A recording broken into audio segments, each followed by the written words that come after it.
સપનાઓની દુનિયા અને પ્રિયજનોનો પ્રેમ, ગાલ પર ગુલાલ અને પાણીના છાંટા, સુખ સમૃદ્ધિ અને સફળતાનો હાર તમને રંગોના તહેવારની હાર્દિક શુભકામનાઓ।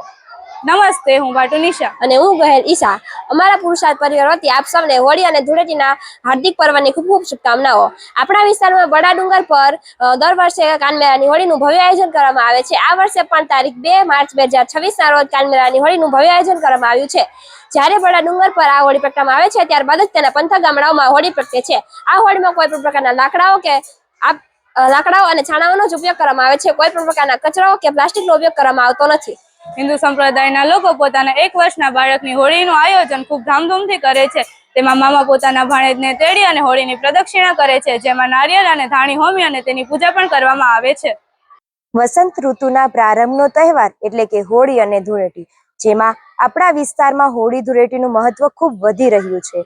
પૌરાણિક કથા અનુસાર નકારાત્મક શક્તિઓ છે અથવા આપણા મનમાં રહેલા નકારાત્મક વિચાર છે એનો આપણે નાશ કરીએ અને સકારાત્મક વિચારનો સંચય કરીએ, એવી આપ સૌને હોળી ધૂળેટીની ખૂબ ખૂબ શુભકામનાઓ।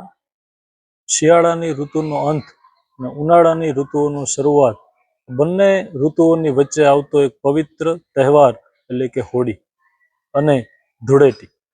હોળી અને ધૂળેટી એક દંતકથાઓ મુજબ એ પ્રહલાદ, પોતાના પિતા હિરણ્યકશ્યપુ અને ફોઈ હોલિકા આ કથાઓ સાથે જોડાયેલી છે।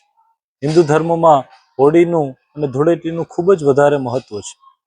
કહેવામાં આવે છે કે આ દિવસે લોકો એ પોતાના વાદ વિવાદ ભૂલી, વેર ઝેર ભૂલી અને એકબીજાના જીવનમાં જેમ રંગો ભરતા હોય એવી રીતના ધૂળેટીના દિવસે રંગો ભરતા હોય છે અને રંગોથી પોતાનું જીવન છે પ્રજ્વલિત કરતા હોય છે।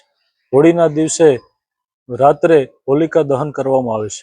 હોલિકા દહનના લોકો હોળીની પ્રદક્ષિણા કરતા હોય છે, જેનાથી શરીરની અંદર રહેલા બેક્ટેરિયાઓ અને વાતાવરણમાં રહેલા બેક્ટેરિયાઓ છે એમનો નાશ થાય અને લોકોનું જીવન સ્વસ્થ અને મસ્ત રહે અને નવી ઉર્જાઓ પ્રજ્વલિત થાય। આવા પવિત્ર તહેવાર પર સૌ લોકો ભાઈચારાની ભાવનાઓથી પોતાનું જીવન જીવતા હોય અને હોળી અને ધૂળેટીના રંગોની જેમ આપના જીવનમાં પણ અને આપના પરિવારના લોકોના જીવનમાં પણ જીવન ખૂબ રંગદાયક અને ખૂબ જ આનંદદાયક રહે એવી પુરુષાર્થ પરિવાર વતી આપ સર્વને હોળી અને ધૂળેટીની ખૂબ ખૂબ શુભકામનાઓ।